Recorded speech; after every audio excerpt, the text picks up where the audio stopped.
go in the tub? Come on, baby. You little cuties. Come on, baby. Want to go swimming? Yes, you do. One little ducky. Two little duckies. Oh, you pooped on my rug, you poopers. That's okay. I'll wash it. It's okay. I'm gonna turn the water on just so it's not cold. Remember, they're ducks. They swim in ponds, nothing heated, but I don't want it freezing or warm.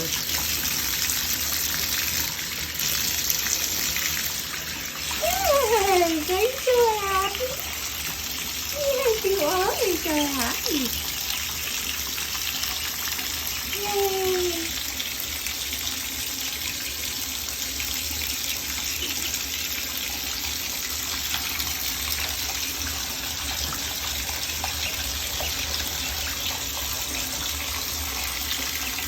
Okay.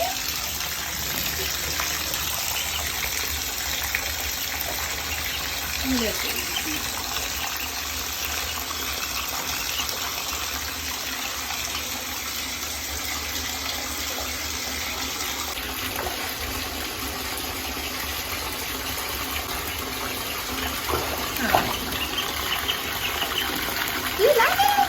It's so exciting. And you pooped. You dirty birdie. They will poop in the tub or whatever you put them in, a pool, a tub, but they're gonna poop. Don't freak out. It's all washable. Yes, it is. And you're having the best time? Huh. Yes. You're gonna have ducks or chickens. You know, they poop a lot. Just part of the process. Huh. Don't eat it though, that's so gross. You swimming? Woohoo! Woohoo!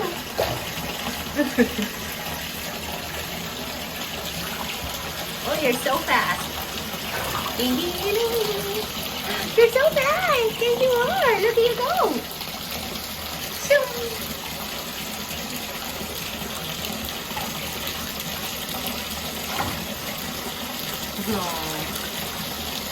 you're so happy. You're so happy.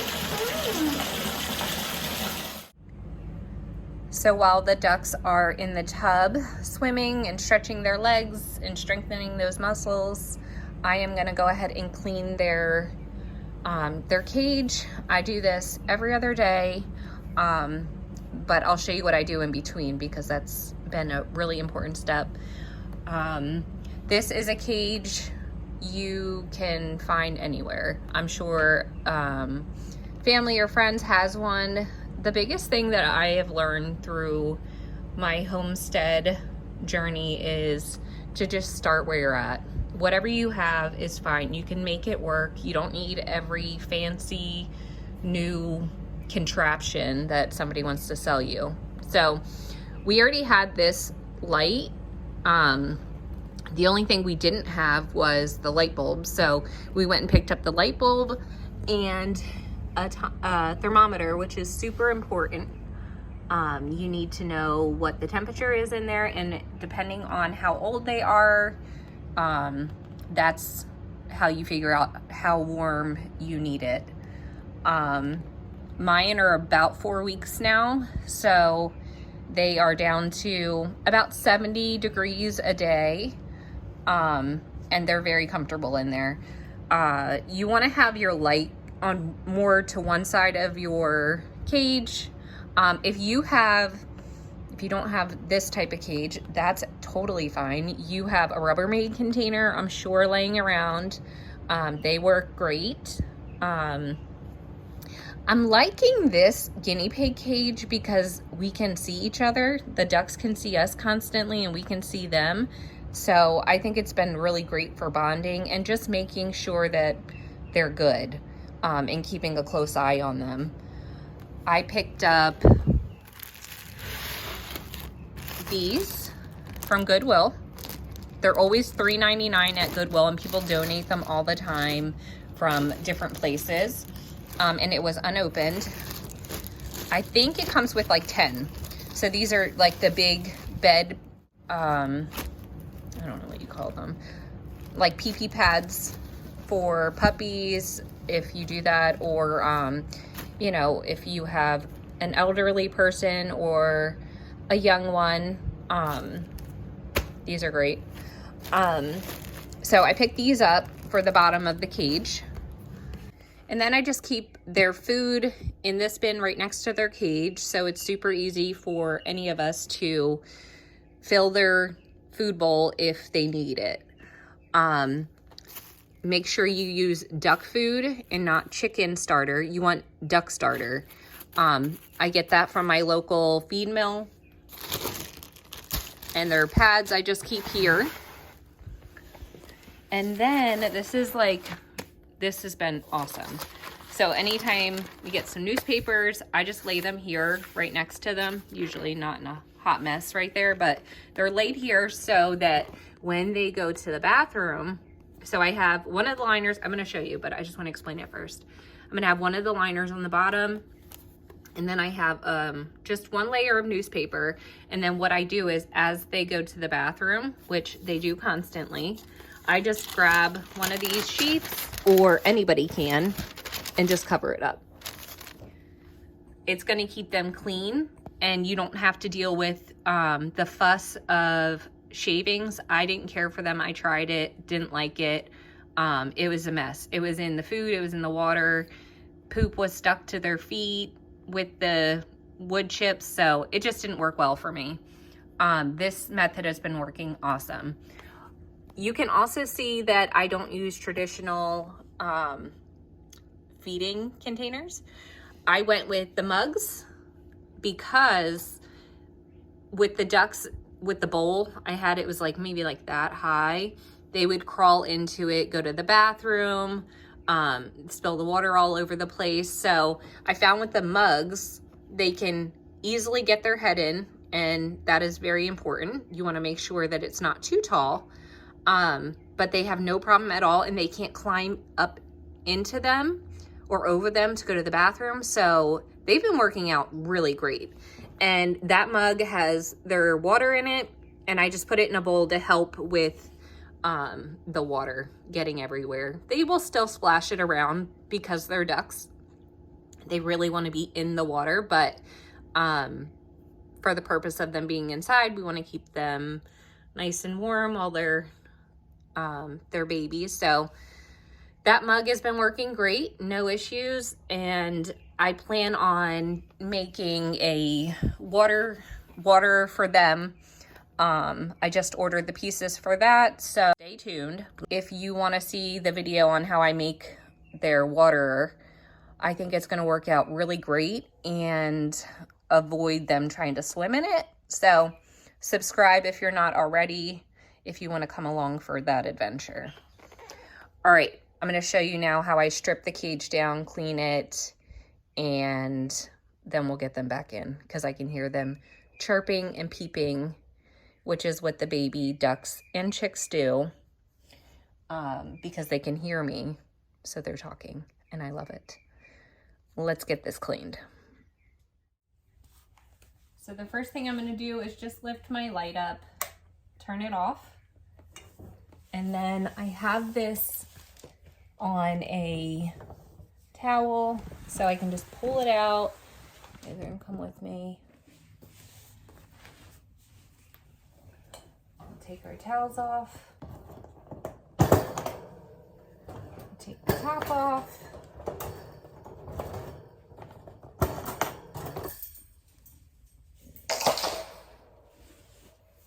Take the water bowl out.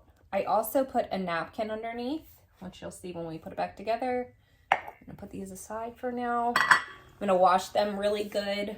The food is still good, but I'm just gonna clean up the outside of the mug. You can see they stepped on it.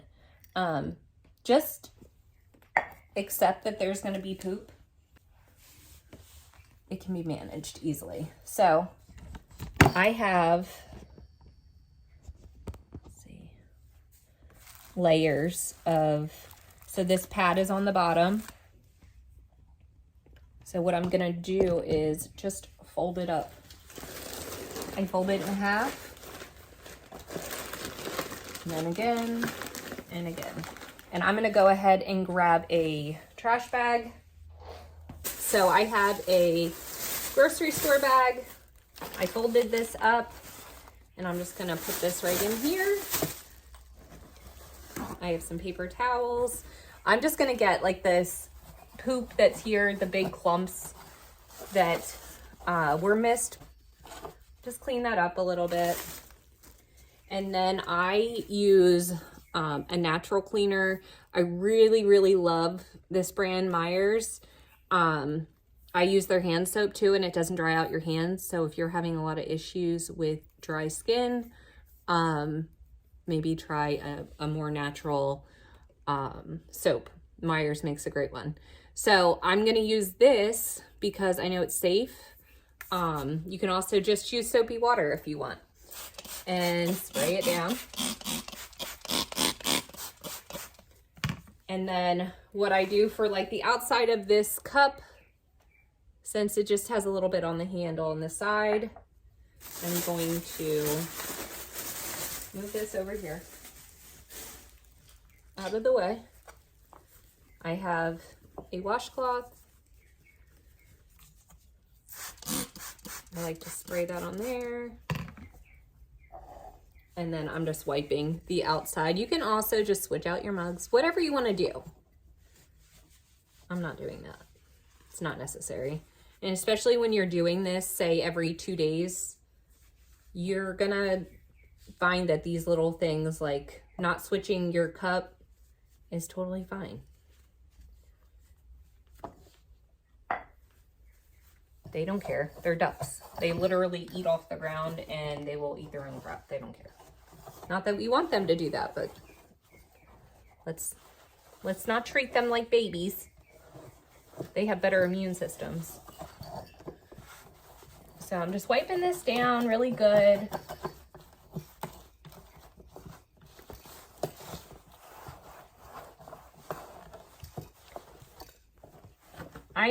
I just want to encourage you that if having a homestead is your dream and you've always wanted to have ducks or chickens or, you know, small livestock, you can start wherever you're at. Like, don't be afraid to start small. Start where you're at. You don't have to have everything perfectly ready. You can learn as you go.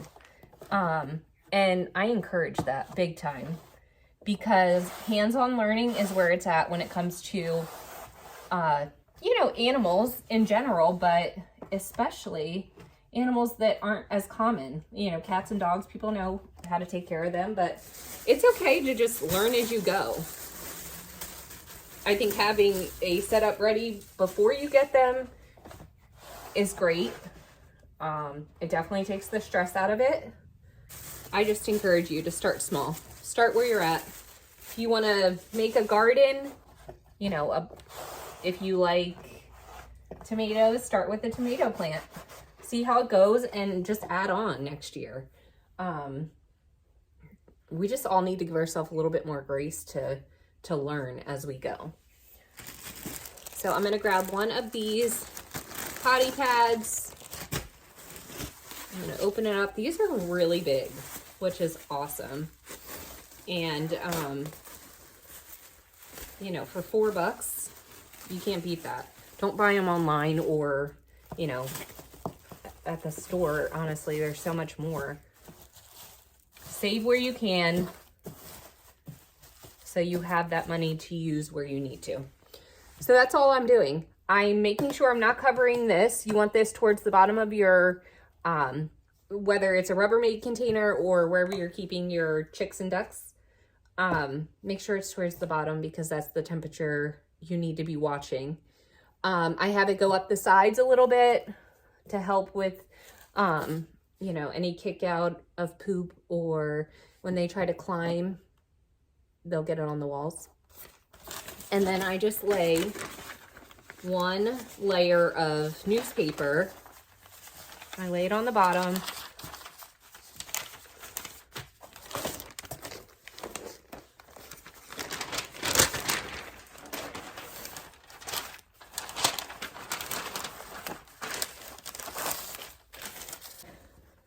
one of each.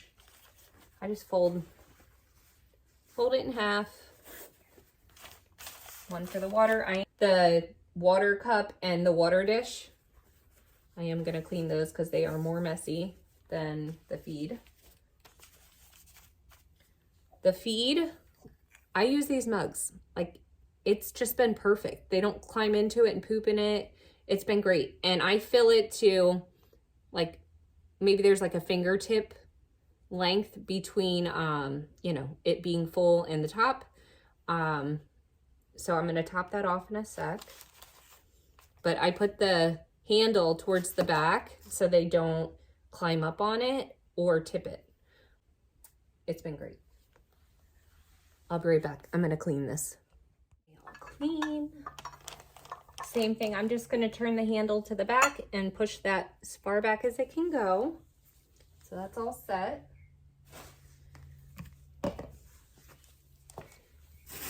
Just going to top off their food.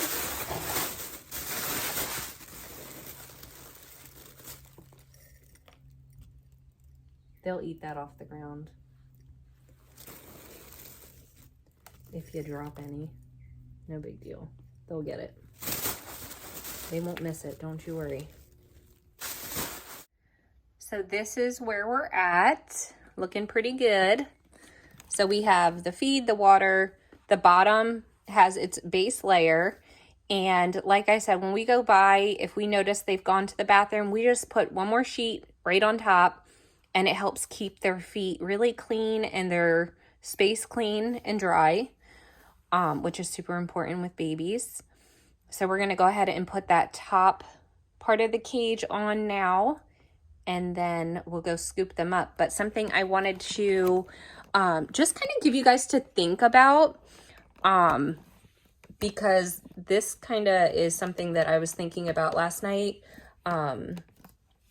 One of my friends asked me a really great question, and that was, how do you decide how many chicks or ducks to get? I love that question. It's a great one to ask yourself when you're starting your journey. I always say start small. You can always add more. So with that said, I thought 3 was the perfect number because chicks and ducks do not like to be alone. That is so sad for them. So I figure, you know, 2 would be totally fine because we have 2 egg eaters in my house. So that's plenty of eggs because they lay approximately 1 a day. And that has been true for my girls. Let me move you and then I'll finish. Okay, I hope the angle is okay. I'm gonna put one of my towels across the back of this. Like I said, to just keep that back wall, the cold that comes off of it, to not affect them. So 3, I chose 3 because 2 would be fine, like I said, but I was worried that if something were to happen to either of those 2 chickens, then it would be left alone until I could find a replacement. So I chose 3 because that would give me a little bit more time to replace the chicken or duck if you know, they pass away for whatever reason. It's something that I put a lot of thought in because part of me wanted all of them, you know what I mean, like 12. But then I got to thinking about it, and really I don't want to have 12 off the bat, because if that's what I want my total amount of chickens to be, I should really be adding 2 or 3 every year, because they only lay really, really strong for the first, say, 3 years. After that, they are, they're not going to lay constantly, like 1 a day. They do slow down egg production as they get older. So I just push that back. With this light, it's worked totally fine for us. We have had absolutely no issues. Turn that on, hang it above, and they're not going to get burned because obviously this is up protecting that light. There are so many different kinds you can get. You can get the brooder lights where they can go underneath and all that, but we had this already, so we figured this is our first season with the baby ducks and baby chicks, so we'll just keep it super simple and see what we actually need. So yeah, really think about that. I love that I did 3, and I'm thinking I'm going to add another, excuse me, I'm going to add another duck for the same reason. Should anything happen to one of them, I don't want them to be alone. So I think 3 is a magical number, and then we'll have duck eggs as well. So that's exciting, super nutritious, and yeah, we're really excited about that. So let's go get the babies now that this is all done. I know I'm like rambling. I hope you guys don't mind. Chitty chatty. Oh shoot. I hit myself on that freaking bike all the time, but I love the way it looks. She's a staple. All right. So this is our setup. Chickens. I keep saying chickens. I'm used to the chickens. They are ducks. They are incredible. Let's go get them. Oh, I need to put one more towel here. So this towel I put on this side of the cage. Just gives them a little like privacy, and keeps it darker and warmer in there at night. That's how it's set up at night. And then during the day, we just flip this up so they can see everyone, and they're super cute because now they're starting to climb out on their own. So if yours end up in a cage like this, I'm just being very cautious about these and their little legs getting stuck in there. I may end up putting like a piece of cardboard over that just to like an extra insurance that they're not going to stick their legs in there. But yeah, it's been awesome. I'm really liking this setup a lot. As they get bigger, it may change. So stay tuned. We'll see. Let's go get them babies because I hear them. I just got them out and dried them off. I know, so exciting. Look at their little feathers starting to come in. See them? They're starting to get a little bald. It's so cute. Hi, baby. You ready to go back to your cage? Get some food and water? Oh, you're doing such a good job. Also, you do not need to put them in your tub. Do not feel like you have to. They are absolutely fine if you just want to stick them in a cardboard box while you clean their cage. Whatever works best for you is what you should do. But I just think it's super fun to let them swim for a little bit. They're losing all their fluff. Look at her little wing is naked. You're gonna get your big girl feathers. I think these are both female. I checked their genders the other day, and I'm pretty sure they don't have penises, so they're girls. Huh. Oh my gosh, look at it getting so big. They're so freaking cute. So they'll dry themselves and tweet around for a little bit. Should we go? They'll follow you wherever you go. I'm gonna come back to cleaning the tub. Don't freak out. Come on, babies. Okay, back in we go. Good girls. And they'll do a great job of finishing the drying process. It's also great to have them in water because it gets any poop off that might be stuck. You don't want that stuck on them. That's not very, very comfortable. So it's great for that too. If you guys like videos like this and want to see their outdoor setup as we create it, like this video and subscribe because there's lots more chicken and duck content coming. So any suggestions, anything you'd like to see, just let me know and I'll see you on the next one. Bye, friends.